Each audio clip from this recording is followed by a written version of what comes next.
Welcome back, children. In the previous videos, we talked about the Biot-Savart law and the background of that law, the rationale behind that law. Even if you do not understand much of what was discussed in those videos, it doesn't matter. So what is important is the law itself and to know how to apply that law in some simple cases. So that is what we are going to do now. I will restate the Biot-Savart law and then proceed to do some simple things with it. Biot and Savart say this: if you have a current carrying conductor which carries current I, then there would be a magnetic field around that conductor, at every point around that conductor.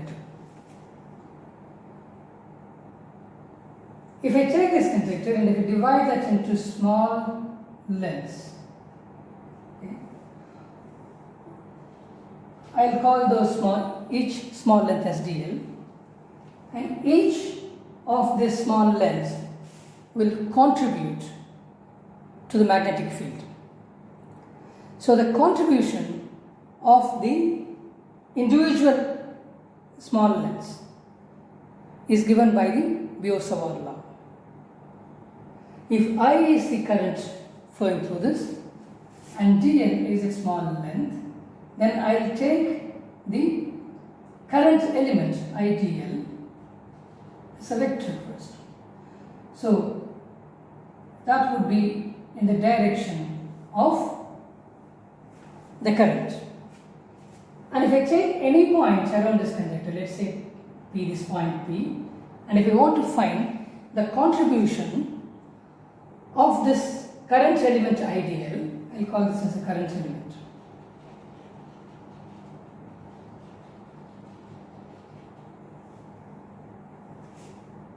So this point is at a distance r from the current element, and let this r cap be the unit vector along that position vector, okay, P. So the contribution of the small current element IDL at the point P, which is at a distance r from that element, is given by this expression, which is dB is equal to mu naught by 4 pi to I dl vector cross the unit vector along the direction divided by r square. So this is the Biot-Savart law. So what we have done here is we have taken a small current element. You have a current carrying wire, you have divided that wire into very small lengths. So I into any such small length, IDL, is called as a current element. So there is a contribution of that small length to the magnetic field at every place. So if you take a particular point P, which is a distance r from this current element IDL, then the contribution of the current element IDL to the magnetic field at this point P is given by this expression. There is also another version of this expression, which is this: dB is equal to mu naught by 4 pi to I dl cross. This case, you are finding the vector product of the current element with the vector itself, the position vector r itself. Here you are doing the cross product with the unit vector along the direction. But if you do it with the vector itself, then you will have r cube here. Because what you need actually is a unit vector, but what you have is a vector. So then you are multiplying the unit vector with the magnitude here. So you have to divide that with the same magnitude. So that will add to this r squared part. So that will become r cube. So these two are the two versions of the Biot-Savart law. Okay, now let's apply the Biot-Savart law to a simple case. Let me take a ring and let us suppose that the current I is flowing through that ring. Let me draw it now. So I have the ring. The ring is like this, and this is the center of the ring. Let us suppose that current I is flowing through that ring. Let's say like I want to find, clearly this current is going to set up magnetic field around this ring at every point. But if I want to find the magnetic field produced by this ring at a point which is along the axis of the ring. Suppose I want to find it here. This is my point P, and I want to find the magnetic field produced by this current at this point. So I have a ring like this, and then I want to, suppose this is center, and let's say like I want to find the magnetic field at this point. Current is flowing through this, and this is a point at which I want to find the magnetic field due to this current. Then how do I use the Biot-Savart law to find that? That's what we will see now. So as usual, the Biot-Savart law is for a current element, a small length dl. So I am going to divide this ring into many such small current elements. So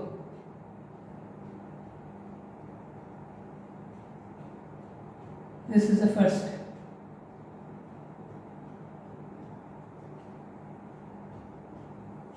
So divide this ring into a collection of small lengths now. So let me say every length is dl. Okay, dl is a length now. So the current is flowing in this direction. Okay. Let me take one current element.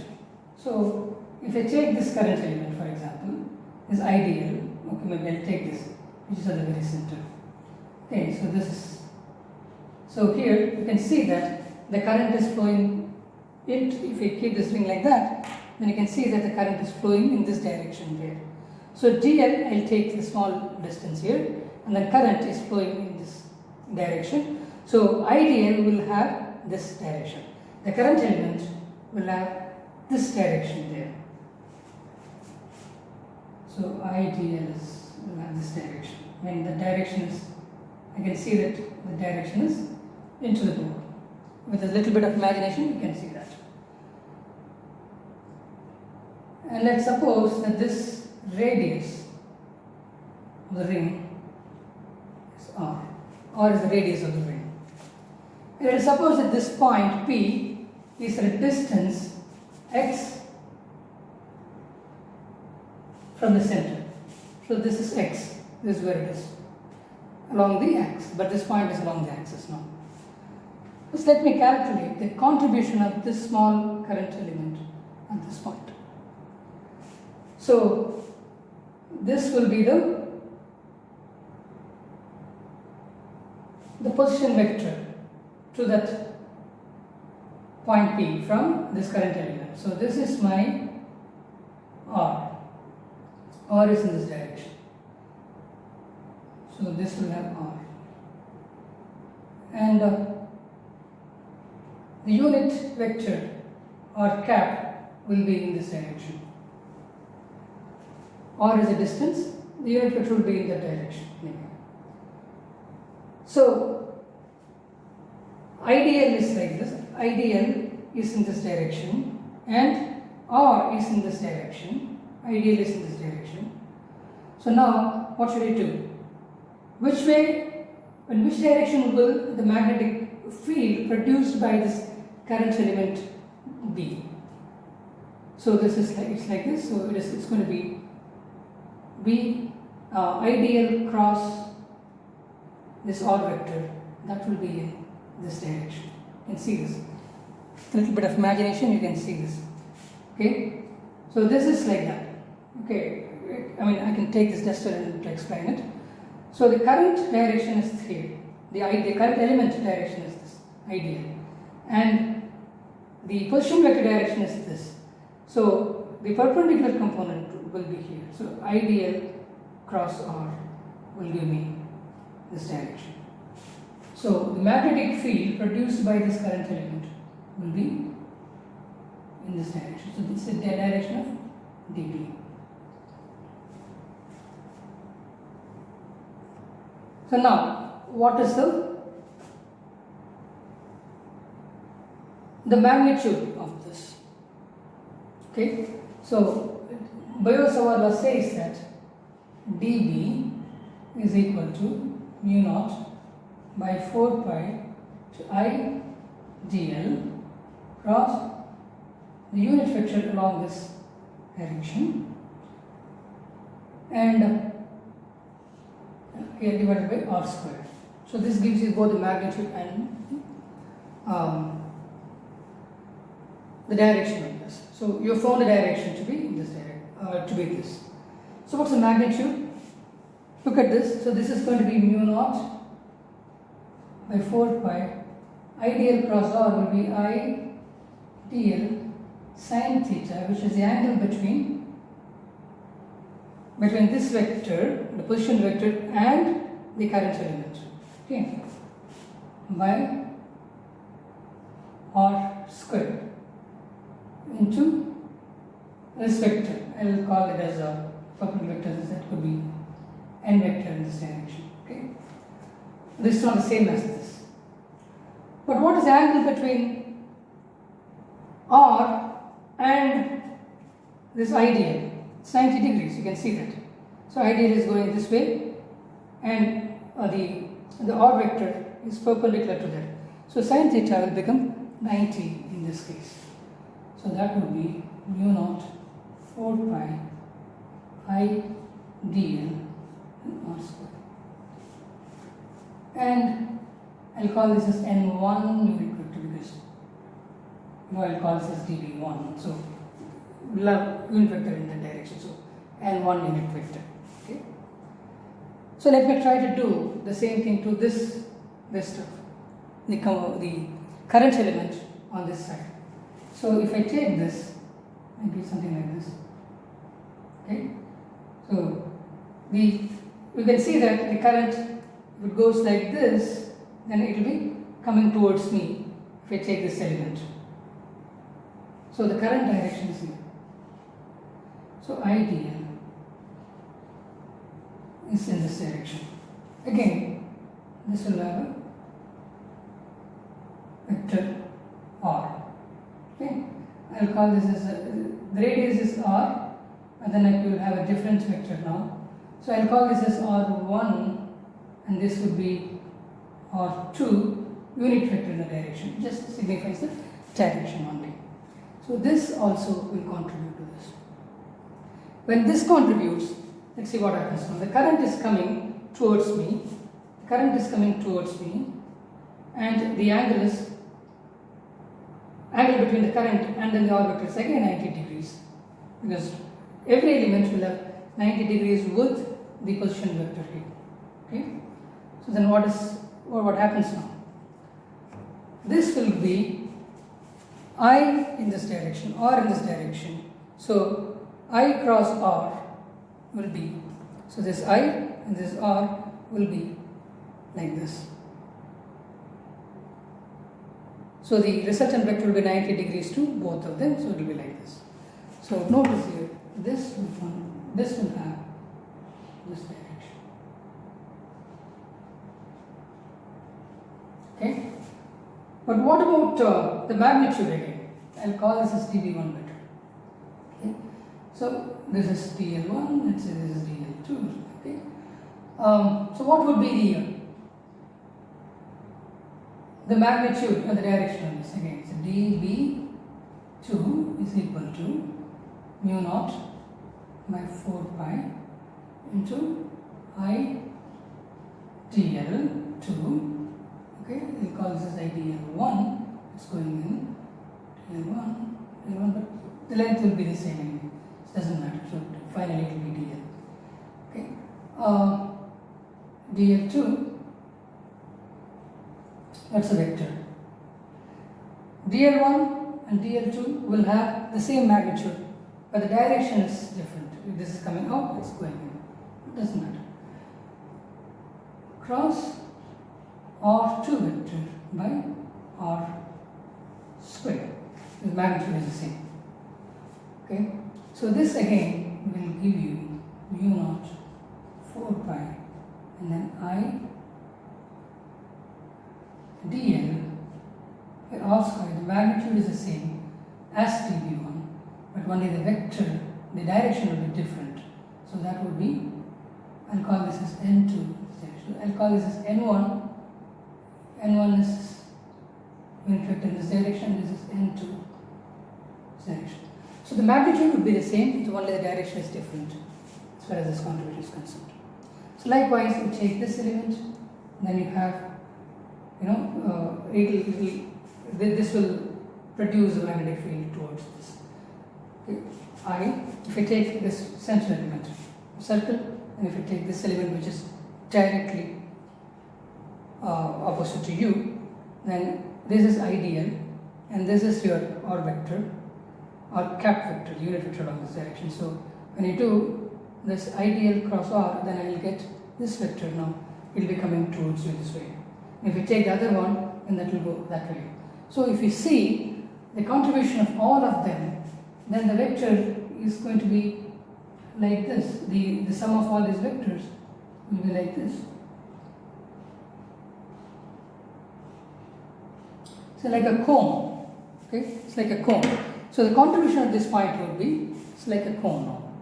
So this dl would give you this one, this dl would give you this one, and this dl will give you this stuff, and that dl will give you that stuff. So the vectors, the individual vectors will be, all these db's will be like this, like a cone. Equal magnitude but differing directions. That's how this will be. Okay. Now, what is the resultant of this? The resultant of all these vectors is a magnetic field due to the entire ring at that point. We need to find the resultant now. So clearly, look at this. I can take a vector direction. I can take two axes. One axis could be this, and then other axis could be perpendicular to this, like a plane. Okay. One of them would be, one of the axes would be this. I can take this vector and resolve it like this. This and this. I can take this vector and also resolve it like this.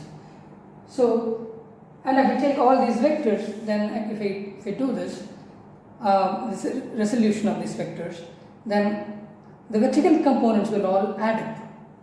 The vertical components will all add up. But what about the horizontal components?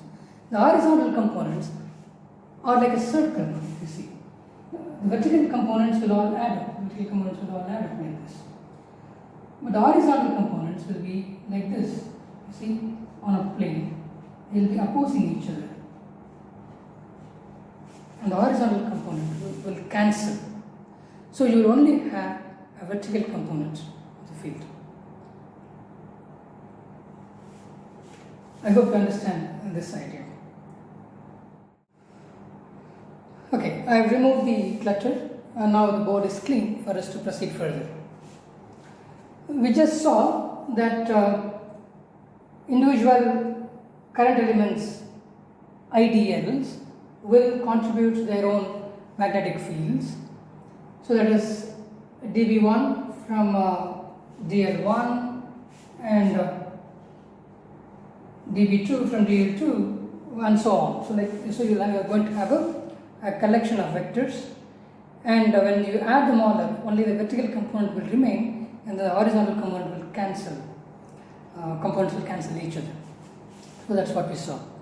So now let me proceed from here. So what is dB1? dB1 is equal to dB into unit vector along this direction. Now we call it as N1. So the magnitude is dB and N1. So what about dB2? So dB2 is actually dB, because this also will have the same magnitude as dB1, but it will have a different direction N2. And dB3, take another vector,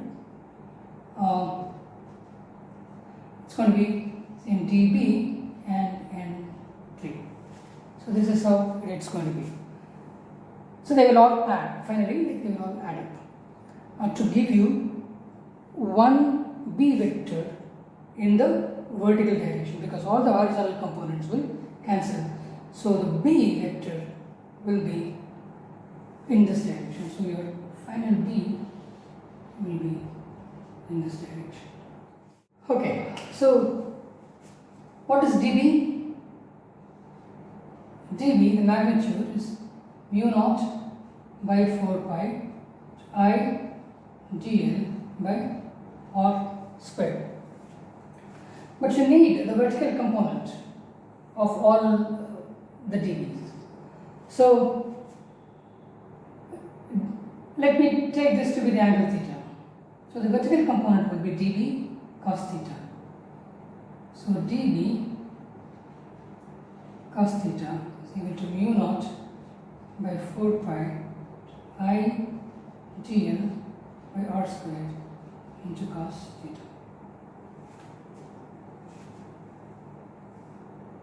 Okay, what is the value of cos theta now? Well, this is theta and this is 90 degrees. So this should be 90 minus theta. I'll just do it with a different color. So this will be 90 minus theta. And notice that this and this are 90 degrees apart. So this must be theta. And notice that this and this are 90 degrees to each other. So this must be 90 minus theta. And notice that this is 90. This is 90 minus theta. So this angle,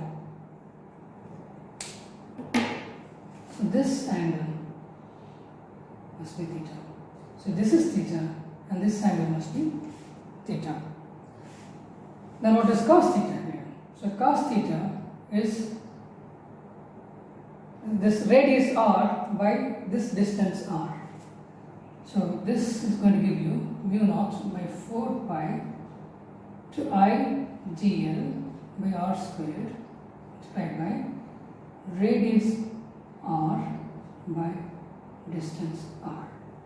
So that gives you mu naught by 4 pi I dl to r by distance r cubed. Okay. So this is 1 dB cos theta from one current element. But you have many current elements in this ring and you need to add up all of them to get the value of B. So B is equal to integral dB along this closed loop, right? Because like I need to take every dl. So that is this. So that's going to give me mu naught, or rather I should say dB cos theta. Okay.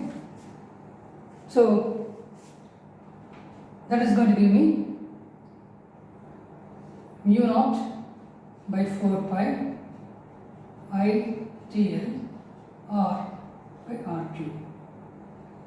If you look at that, mu naught is a constant, 4 is a constant, pi is a constant, r is a constant, and this radius of the ring r, that is also a constant. So I can take them all out. So mu naught by 4 pi into, and I is also a constant because current doesn't change here. So I r by r cube. So integral dl over this constant. Well, if you take dl, all these dl's around this closed loop, and if you add them all together, that's going to be simply the circumference of the circle or the length of that ring. Okay. So that is going to be mu naught by 4 pi into IR by RQ multiplied by, this will be 2 pi to R. So this pi and this pi will cancel, 2 will cancel with 4 like this, and that should give me my B is equal to mu naught by mu naught I R squared by 2 R cube. Okay.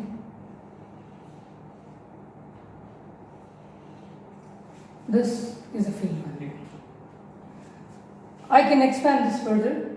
Like if I express R in terms of X and R, then I'll get B is equal to mu naught I R squared by 2. And what is R? R is square root of X squared plus this radius R squared. So I'll say this is going to be R squared, this is going to be X squared plus R squared to the power of the square root, the whole power 3. So effectively B is equal to mu naught I R squared by 2 into X squared plus R squared, the whole power 3 by 2.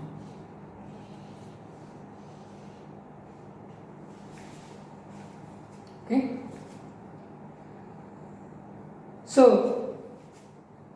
the magnetic field value at a point X from the center of a ring carrying current I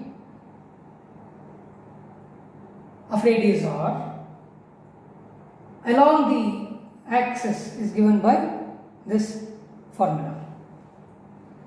And you can also talk about a special case. What would be the field value at the very center of the ring? At the very center of the ring, X is 0. Then if I put X is equal to 0 in this expression, then I will get B at the center of the ring.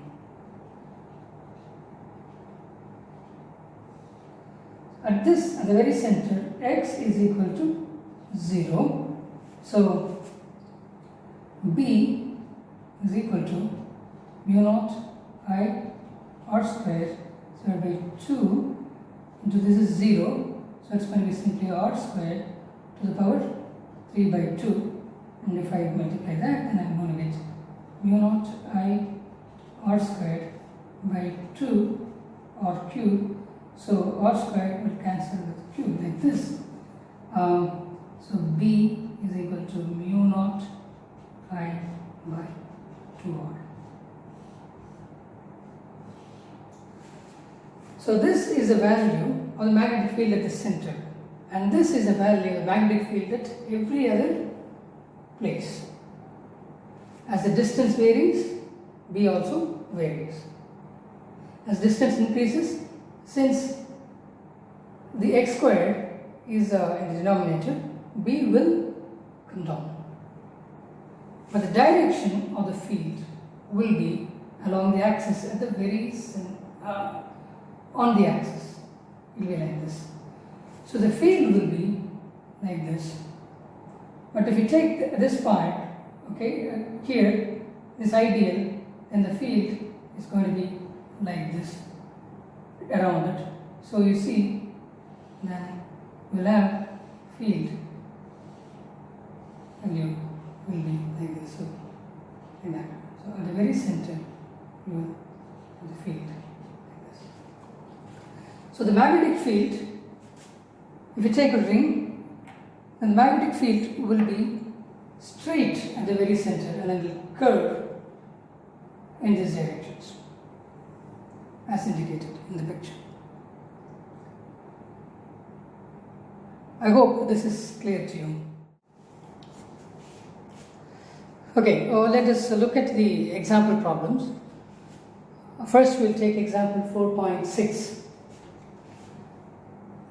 So, what is the problem? It says a straight wire carrying a current of 12 ampere is bent into a semicircular arc of radius 2 centimeters. Consider the magnetic field B at the center of the arc. What is the magnetic field due to the straight segments, and B is in what way the contribution to B from the semicircle differs from that of a circular loop, and in what way does it resemble. And C, then what would be your answer if the semicircle is bent in the opposite way? Okay, let me take the first one.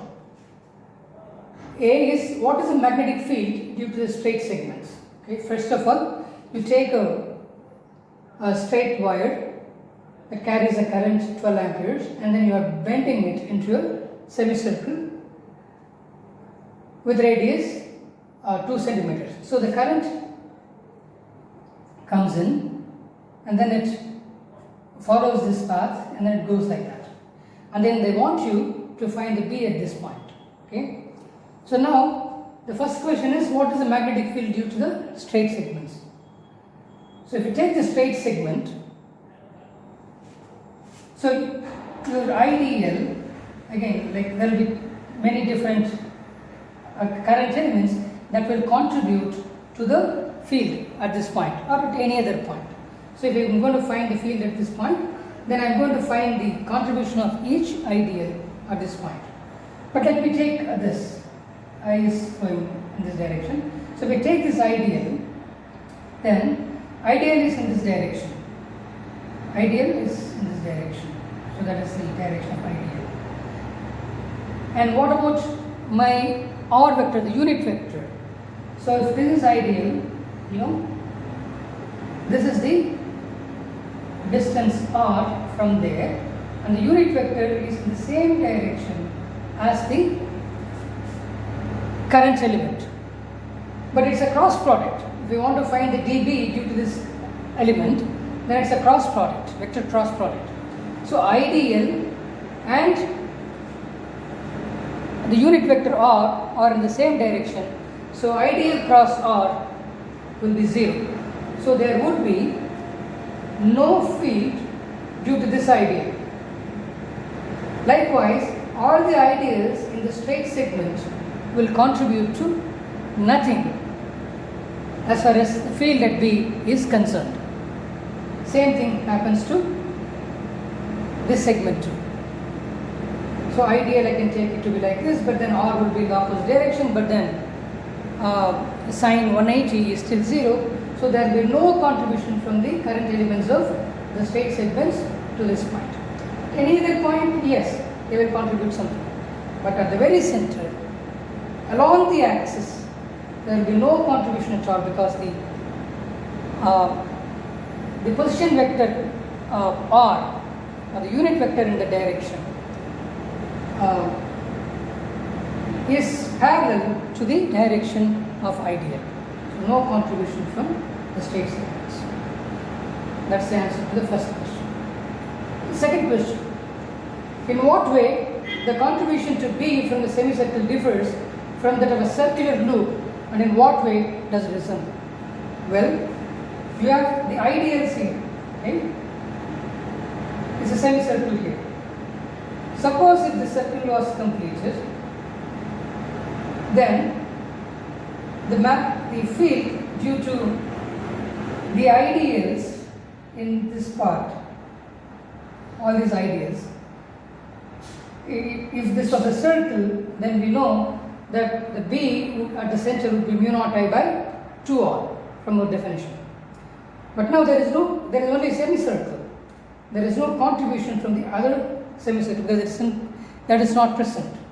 So all these things will contribute to half of the field. Why? Because notice here, the field is going to be in this direction. Current is flowing in this, and the field will be in this direction. So I told you to use the right hand corkscrew rule.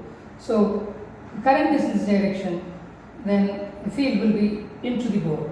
So this ideal also will be into the board, into the board, into the board. So all of them will aid, but all of them will go into the board. So B here would be into the board. So the direction of B would be into the board. Like this. But the contribution is only from the semicircle, not from the entire circle. So mu naught I by 2r is for the entire circle, but there is only a semicircle here, so you will have 2 here. You divide it by 2. So effectively we will get 1.9 into 10 power minus 4 Tesla as a magnetic field at this point, at the very center of the circle.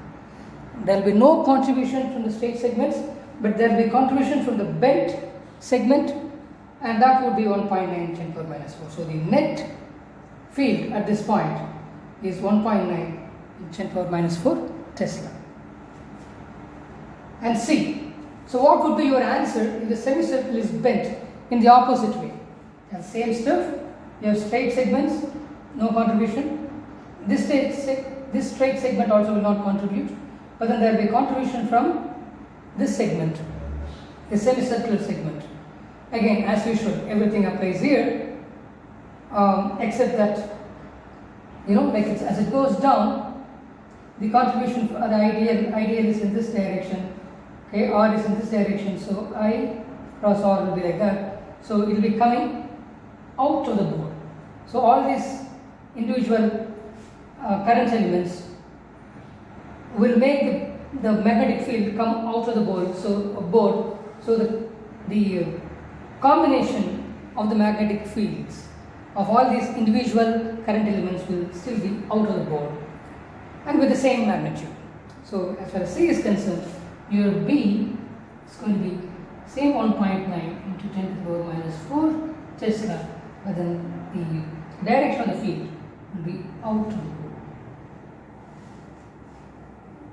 Here, into the board, here it will be out of the board. So this is how you do this problem. Okay, let's look at example problem 4.7, and it says, consider a tightly wound 100 turn coil of radius 10 centimeters carrying a current of 1 ampere. What is the magnitude of the magnetic field at the center of the coil? Okay, we know that if it is a single circle, a single turn, then the magnetic field is given by this expression, B is equal to mu naught I by 2R. But now we have 100 turns. But since it is tightly wound, you can take the thickness to be negligible. If you take the thickness to be negligible, you have 100 circles in almost no thickness, and they want you to find the B at the center of that circle. So there is one circle that contributes to B, another circle contributes to B, and there are 100 such circles which contribute to the B at the very center. And each contribution would be the same. So the total contribution would be the number of circles times the contribution of each circle. So you have 100 turns.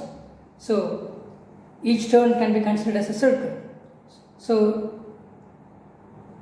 100 turns will contribute individually to the total magnetic field. So the contribution of individual turn would be this. So the contribution, the total contribution would be n times mu naught I by 2R. N in this case is 100, mu naught is 4 pi into 10 to the power minus 7, and I is 1 ampere, is 1, and 2 into R is 10 centimeters, which is 10 to the power minus 1.